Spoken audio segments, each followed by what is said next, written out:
said if Atiku and Obi finally come together, do you think that the Igbos will want to vote for them because they want what they are asking for is Biafra? They said they have no business with 2027 election. Obi might be the last option of trying to put Nigeria into unity, and if at that level, it might have gone beyond that, given the level things are now. The reality is unveiling on daily basis. The Biafran quest has taken a global dimension and international, certainty.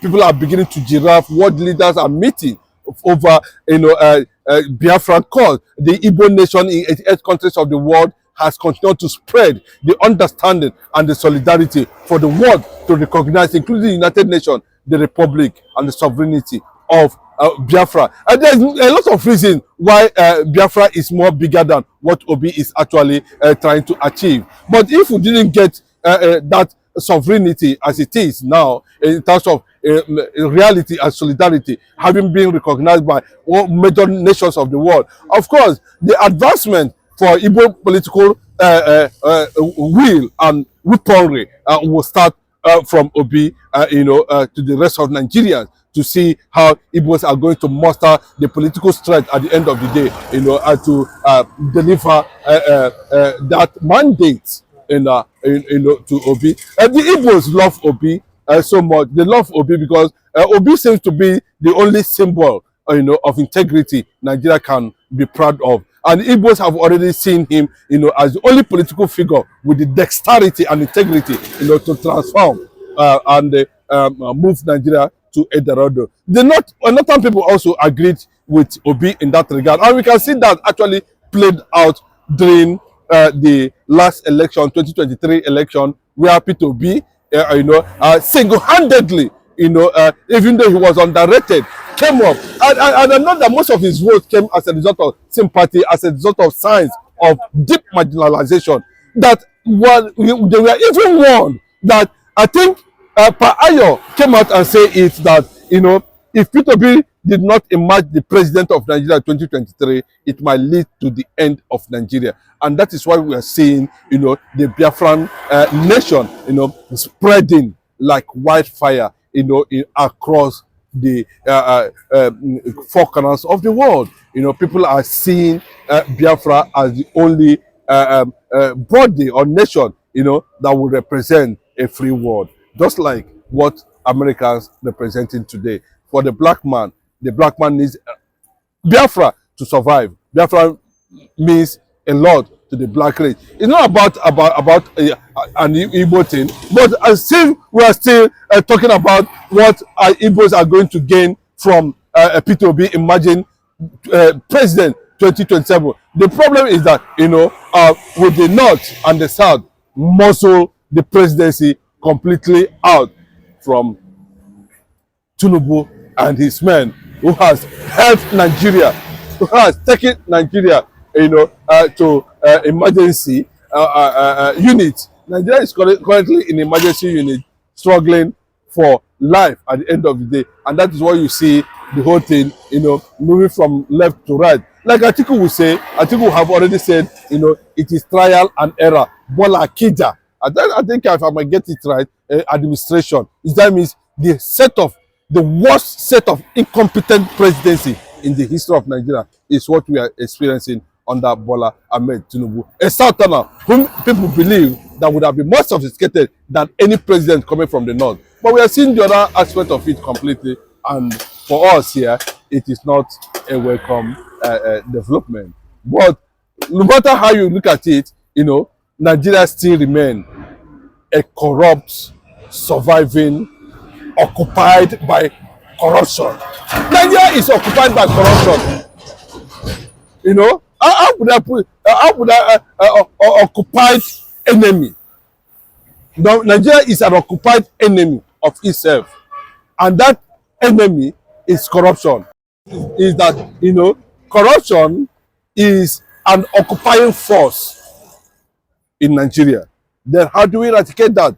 The question still goes to those who have been, destroying Nigeria in terms of leadership. And if the North felt that it is time to give leadership to an Igbo man to be able to rescue Nigeria from the grave. Well, whatever happens, I think it will take a divine navigation for Nigeria to be rescued at this point in time, considering that the rising sun, the first Jewish black nation in the world, has made a global impact for solidarity.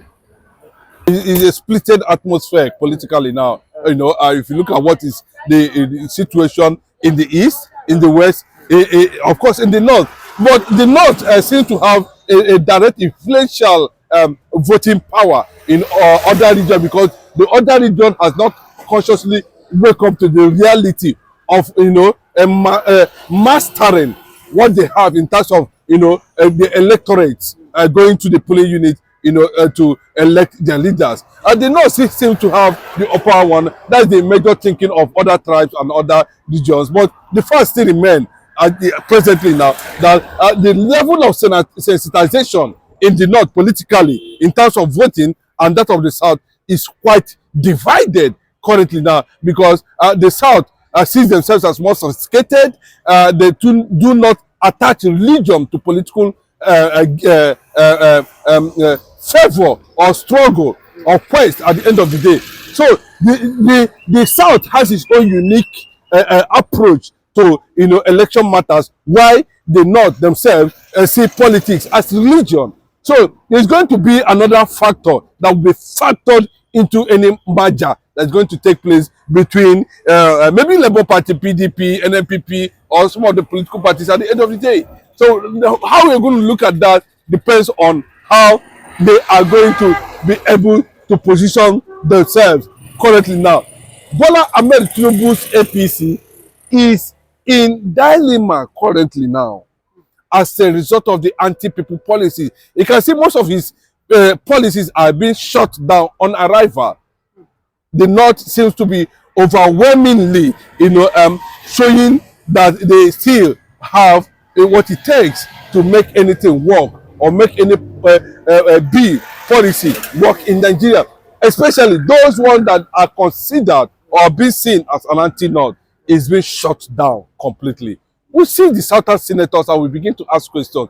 What is actually the problem this time around? Why would the North, why would the South be docile, completely dormant, and sit down in the red chambers and watch the North intimidate them? If you're looking at directly what that means is, people are beginning to ask Bola Ahmed Tinubu's relevant, important question. Do you actually mean this tax reform? What are the benefits? It is in two ways. Why the North is rejecting it is because they believe that it is going to squeeze the economic life, considering the fact that it is more of a producing zone than a manufacturing zone, and manufacturing too has to do with, that's where government put a lot of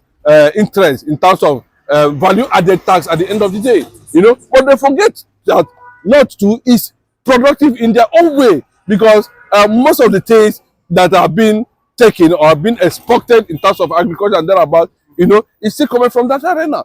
So, and then given the level of poverty and non-sophistication in the northern part of the country, they feel and they felt that at this point they don't need to embrace any political reform, or tax reform that is going to put the entire region on a risk.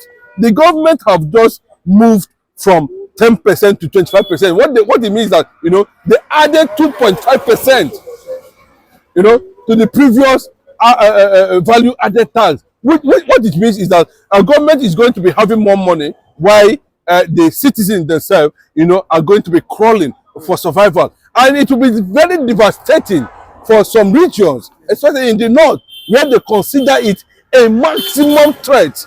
Like, a lot of people might not see why the likes of Ndume and the governor of Borno State, Zulum, coming out to say, it need to be thrown, it need to be thrown to the dustbin for now. Even at that, we have seen subsequent policies like that. The Southerners are not able to shut it down. The Southerners are able to shut it down. But what happened? They will see at the end of the day, the North have his way. But no matter how bad it is this tax reform actually going to benefit Nigerians?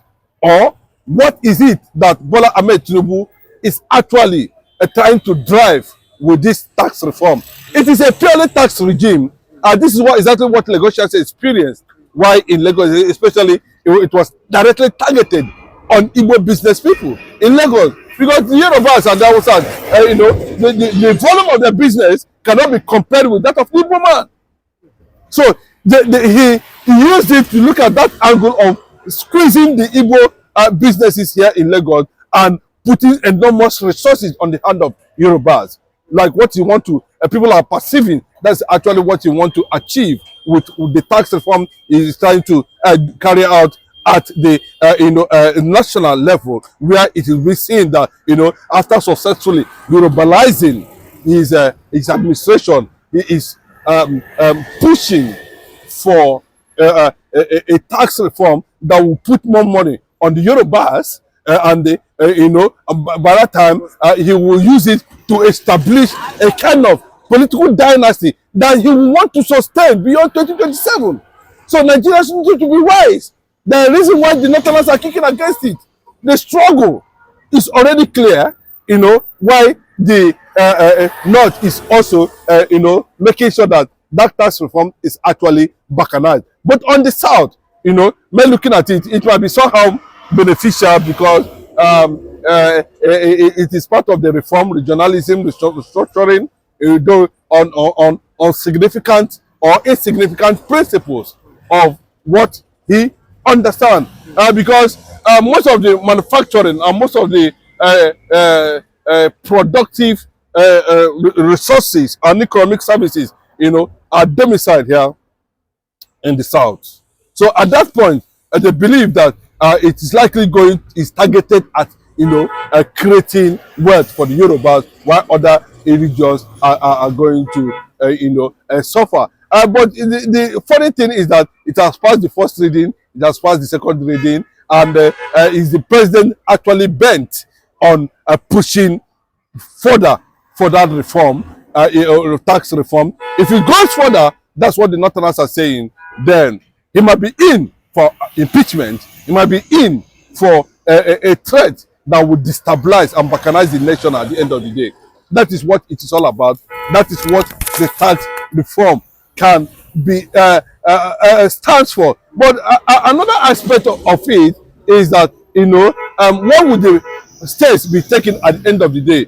We would have make it very clearly to everybody, instead of taking it bit by bit, that go into the journalism holistically, go into restructuring holistically, and stop this cosmetic approach to the real thing of regionalism. I think that's what Bola Ahmed Tinubu is trying to achieve. His presence in France, considering the level of borrowing, is also a threat to Nigerian economy. Forget what the Tinubu administration is trying to paint, that at the end of the day, it looks like things are going to come up, but Nigerians now understand better that we might be in for another propaganda, given what is happening in Port Harcourt refinery, where the government came out a few days ago and make an official announcement that the Port Harcourt refinery is in functionality. But we have not seen, a few days after, we are beginning to see different opinions, different counter-motion, lies, uncertainty, or everything.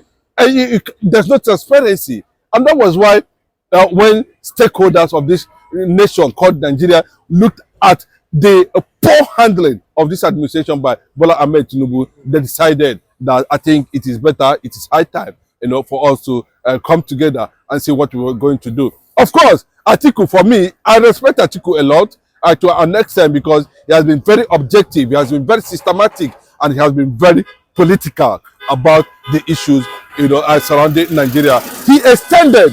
A lot of people are asking, why did Atiku Abubakar actually love Peter Obi. Why this love? He has come out publicly to express his love for Obi, and now people are asking, why did Atiku, are they trying to stop the Biafran liberation from Nigeria? Is that why the Northerners are using Obi at the end of the day, knowing fully well that Obi commands mass influence across the eastern part of the country and of course beyond? What is it actually building up? And look at Obi's antecedents, his credentials, and his political influence so far. He is more favored to be at the position to rescue Nigeria from the mortuary. And that is why Atiku Abubakar invited him in Adamawa, where they sat down, and I think a lot of things went down the drain. A lot of things should be on the pipeline. Nigerians must be in for another one-term president if care is not taken. The North are not smiling about Tinubu's reform. And of course, the South, the entire Nigeria, are mourning the consequences and the wickedness bestowed on them by Yakubu Mahmoud, who happens to be the INEC, a chairman that brought the calamity Nigerians are facing today. Let me give you an insight apart from that one. We are talking about a situation where we are buying 195 per liter when Bola Ahmed Tinubu came into power. Today, we are talking about 1,000 plus per liter. That is a serious problem. That is serious mismanagement. That is serious, incompetency. That is serious. There's no synergy in Tinubu's leadership between Nigerians and APC administration. And I think before the country finally, collapse to mystery, there's need for them to come together. And that's why Atiku Abubakar is actually stepping forward in that direction. We're expecting a lot of things. But Igbos, you know that the British have sent their own. You don't know? Go and find out after this. The British Empire themselves have sent their own congratulation message. Macron have sent his own. So what else? What remain again? So is it this that you expect us to come? We have gone. Bye-bye to Nigeria. And bye-bye forever. We can never come back again to unite. Because we have divided. In the spirit, we have divided. Physically, we are divided. Price, we have divided because we have paid the price. Blood have flow, overflow, said.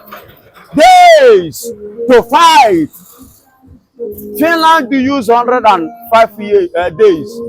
Mr. Fabio, the Senate president, coming out now telling the Easterners, the Jaws, the Vivio, and every part in Niger Delta and the Eastern region to unite together as one Nigeria to make the country strong. Now listen and listen good. For over 50 years, we have been together, Nigeria is not strong. And now, is it now that Nigeria will become strong? That we, the Biafrans, have decided to be on our own. We have decided to stand without looking back. Don't you see what has taken place in the world at large, in the country called Finland? Oh, excuse me, Mr. Senate President Fabio. Is it because of what has happened in Finland, which you never believed that it will happen? Which Nigeria never believed? Which Nigeria and you have been finding a way to stop?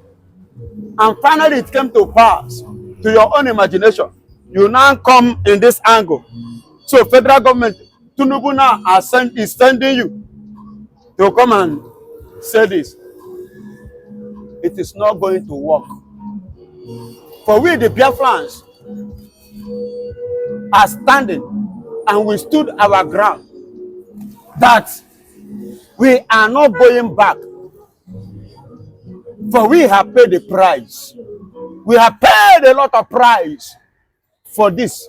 Nothing will make us to come back again and lick our vomit. It's not possible because we, the Biafrans, we are not dogs. It's only a dog that can go back to his vomit and lick it back. We are not dogs, and we can never be as one. We have raised the flag all over the southeast. It's raining now, and we raise the flag. We restore our mandate of Biafra declaration in Finland. Everything has taken place, and nations, Eritrea and even Macron, say to Mr. President that they cannot do anything as it is now. When you talk of Biafra restoration now, many countries have already started sending congratulation message. Is it now that we will now come back after so many important personnel have given us a congratulation message? We will now turn them that it's not going to work because we have sacrificed. And listen good. What is not possible before man is what God has made possible for man. Are you getting it? Today, Simon Ekman in his home is celebrating.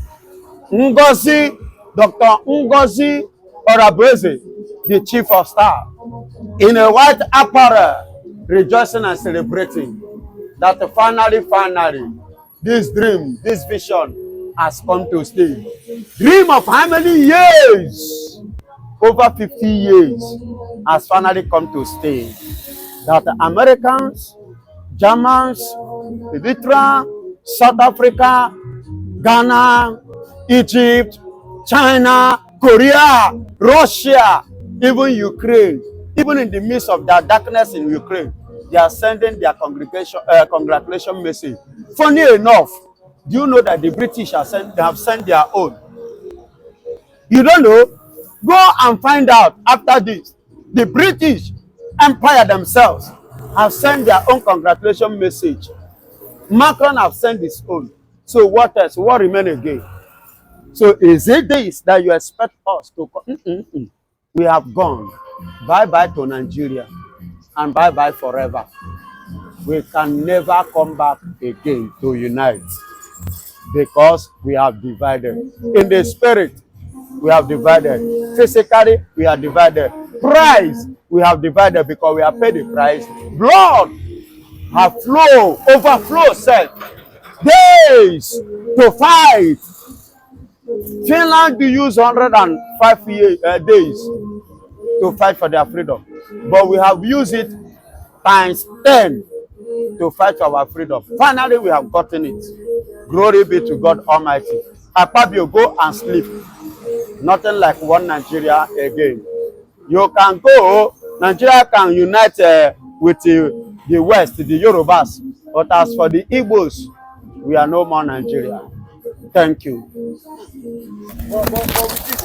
In Obi in Atiku's home, during the weekend. But do you think that Obi becoming the president of Nigeria will finally calm the nerves of the aggrieved, Biafrans? Our grievances can never be calm again. Our grievances can never be hindered nor stopped again. No matter the sacrifice, Nigeria is ready to sacrifice to the Igbos. If they like, let them give Obi Mr. President. Give him the Chief of Armed Staff. Give him the Defense Minister of the Federal Republic of Nigeria. Let them give him the Minister of the Financial Minister. Let Obi occupy all the position, even including presidency. It cannot stop us. I don't know if you're getting it. We cannot go back. Obi can choose. It's a choice. People are choosing to be Ghana. After all, many Nigerians are Cotonou. Today they are bearing Cotonou name and they are living in Cotonou. Many Nigerians have decided to become Ghanaian. Many have decided to become Cameroonian. Many have decided to become an American. And moreover, currently now, one Biafran man has become the captain of the warship in America. Are you getting it? So becoming a citizen of a country is not a crime. Obi may choose to be a citizen of the Fulanis or being a citizen of Oduduwa. Are you getting it? That is his own personal choice. Are you getting it? But that doesn't mean that Obi becoming the president of Nigeria will make us not to stand as a Biafra. How many head did Obi have? Obi have only but one head. So you understand? Obi is not Biafra. Biafra is a state and that comprises many nations. And those nations are me, Simon Ekpa, Orabueze, and our leader, nnamdikanu, whom Nigeria is holding on hostage unlawfully in their custody called DSS. Are you getting it? So don't you see that we have more heads than Obi? So Obi is a single head that can choose to end anywhere. But we, the masses, the multitude, the Biafrans, have made up our mind and we have chosen Biafra. And in Biafra, we are standing. And we can never go back. We can never go back. But today we've seen flag, shown or flown like in different states here in Nigeria. What does this bode for Nigeria? Should the government should there be should there be tension or should there be panic among Nigerians? Everything is already going. Tension, panicking is the same thing. And it's already going on in Nigeria. Don't you see the federal government? Don't you see the state? Everywhere is calm. They are silent. They are in coma. See, look at the flag that they don't want to see. It's already flying in our land. Today, we are there to come and stop us for not raising our flag. Both international and in our land. We are raising it every corner, everywhere. And they cannot do anything. Why? They have seen it that they have been locally and internationally defeated. Nigeria is locally and internationally being defeated. So that is why you see calm everywhere in all Nigerian parastators, in all government houses, government places, including the House of Presidency. In Nigeria as a whole,